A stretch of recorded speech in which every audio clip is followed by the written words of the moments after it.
I am on a roll. I'm just gonna keep chugging along today because since I usually only have like 1 day a week where I can do this, and today I am properly caffeinated and it's relatively quiet and I was awake before noon. So, yep, just gonna keep going. I'm gonna keep making videos and then maybe, just maybe, I might get another day this week where I can do more and I can do some more reviews. That would be awesome. That would be fantastic. So this one, I was thinking about doing this the other night, and I don't remember what I was reading, but one of these words popped up, and it kind of just, light bulb moment. This is my video dedicated to words I can't pronounce even though I know how to. So, number one, I'm pretty sure everybody has this, or at least a lot of people. Hyperbole. Hyperbole. Okay, that's how it's actually pronounced. When I see it in writing, and I don't care how long I've known how to pronounce this word, probably 15 years now, I still see it as hyperbole. End of discussion. Nope, you will never change my mind. It's hyperbole. At least in my head it is. I try when I say it out loud to say it correctly, which is hyperbole. But no, it's hyperbole. Hyperbole sounds like a thing where there's like a bunch of kids and you give them a butt ton of sugar and caffeine and then turn them loose in a stadium and it's every man for himself, last man standing. Number two, ethereal. Okay? Ethereal. Nope, in writing it's ethereal. Ethereal. That's how I see it. And this one makes the list because I'm pretty sure in like 10th grade English, I actually said it like that out loud reading in front of the class. So, and even that didn't correct me. It's still ethereal in my head. Here's a funny one that most people who are not from a town of this origin or British have trouble with. Worcester. Okay? Worcester. I say it Worcestershire. Worcestershire. Okay? Now, apparently this changes in New England and it turns into Worcester. But either way, if we're going to go by strictly how it's written, I would say it Worcestershire. Worcestershire. Worcestershire. Worcestershire? Worcestershire. Worcestershire. Do you see the dilemma here? Why? Why, British people, do you put 5 syllables in a word and only pronounce 3 of them? Someone explain this to me. Why? There are 1, 2, 3, 4. There are 4 syllables in that word. Why do we pronounce it with only 3 of them? I'm supposed to leave like half the word out? No. Worcester. Worcestershire. Worcester. Do we just leave the shire off? Is that what's happening? I'm always going to be confused about this word. I don't know. Do I have any like UK, British, English subscribers out there who can enlighten me as to why we're leaving off an entire syllable?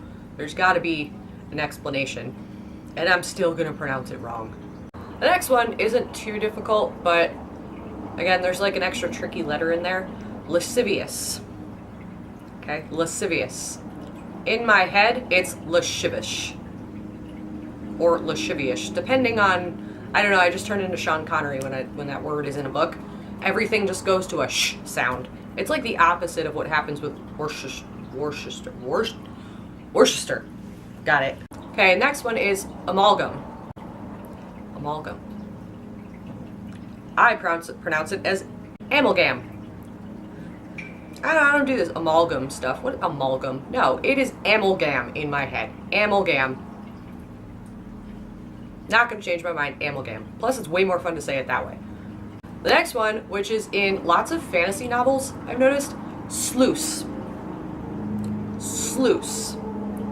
Okay, that's how you actually pronounce that word. However, in my head, it's sluice. Sluice. Sluice. Yeah, I don't, that word is just really fun to like squeal. Sluice. I don't know.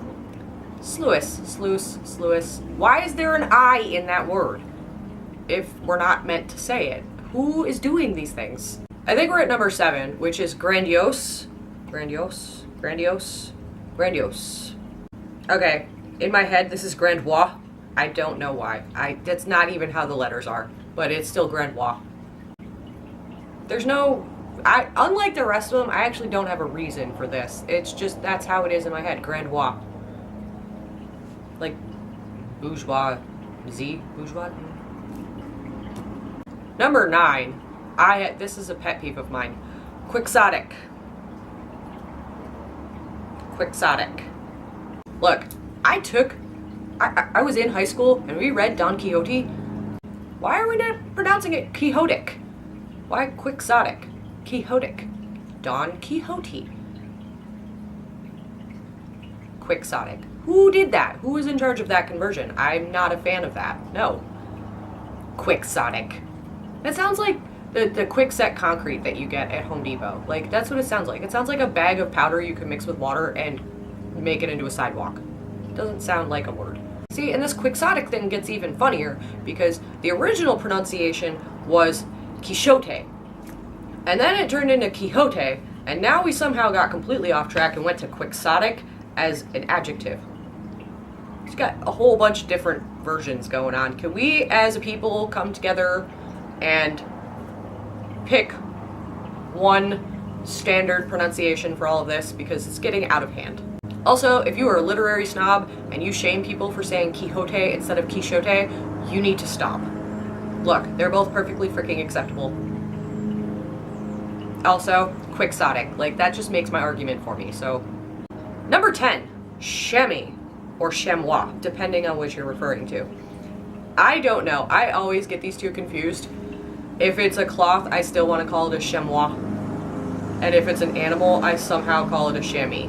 But either way, I'm not a fan of reading this word. It's just... I don't really like trying to figure out the English conversions of French words. I think that's what it is. For some reason, we kind of try to just put our own American spin on it instead of just pronouncing it the way it's pronounced. I think we need to stop that.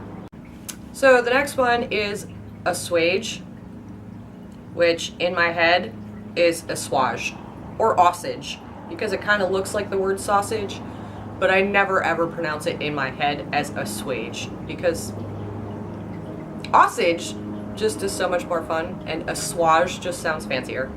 The next one's a food ingredient. We don't really read it in books too often, but it pops up in, stuff we eat. Aspartame. In my mind, this looks like it should be pronounced aspartame. They're like, it's aspartame. I don't care. Aspartame? No. That just, it's too many flat sounds. That's too many. Just not, it needs to be a little fuller, a little rounder sounding. Aspartame just sounds nicer. I petition that we rename it aspartame. We can spell it phonetically if we need to. The next one, I read a lot of historical fiction again, so here's a fun one. Agincourt. In my head, it looks like Agincourt or Agincourt. I'm not sure. It kind of depends on the day. But a lot of times it's Agincourt. But no, it's Agincourt. Again, can we pick a way to pronounce these things? I mean, I get that these are foreign language words, but it seems like sometimes we take a word and we just Americanize it, and other times we're supposed to use a French affectation when we speak. Let's pick one way or the other. We cannot have it both ways. And along the lines of historical fiction, Viscount. Why is there an S there? Viscount. Viscount. Sounds like, it looks like discount is pronounced Viscount. Again, I know how to pronounce all of these words in reality, but every single time I read them, it's just a hassle in my head. And I usually get a little giggle out of myself because at almost 30 years old, I am refusing in my own head to pronounce things correctly. I think this is like 17, 16, we're somewhere in the teens range. Macabre. There's an R-E at the end of that word. Everybody is aware of the R-E, right? Like, I'm not the only person who sees it. I'm not imagining things. So, like, macabre. I feel like the skit on The Office where it was sabre, but like macabre. But yeah, why is the R-E silent? Any English majors or anybody would like to enlighten me on that? Macabre. Like corn on the cob, but it's spelled macabre. Or macabre, depending on how you say that R-E. Could be macabre. Or macabre. But we just say it macabre. We just drop a whole bunch of letters off the end for no apparent reason. I should probably investigate that. There's got to be a Wikipedia article somewhere about that one. And here's the last one that I could think of when I was making this list. I'm sure there will be more. Doer. Doer. So apparently the word is pronounced doer. I thought it rhymed with sour, like dour, sour. But apparently, no, it's pronounced doer. It rhymes with sewer. Why? Dour sounds so much more like the definition of the word anyway, doer. It just sounds like, I'm gonna do her. That was inappropriate. But anyway, yeah, dour. I also petition that we change the pronunciation of that word to dour and not doer. Anyway, do you guys have any words that you frequently mispronounce even though you know the correct way to say them? Are there words that trip you up or give you a hard time that you're reading them? Or are there words that you've only ever seen in print and have never actually heard out loud and therefore are conflicted as to what they sound like?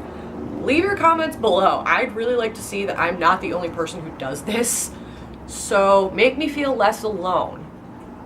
I got another video about words coming up that is kind of along the same lines, different spin. So stay tuned for that. It should be a fun time, and I will see you guys soon.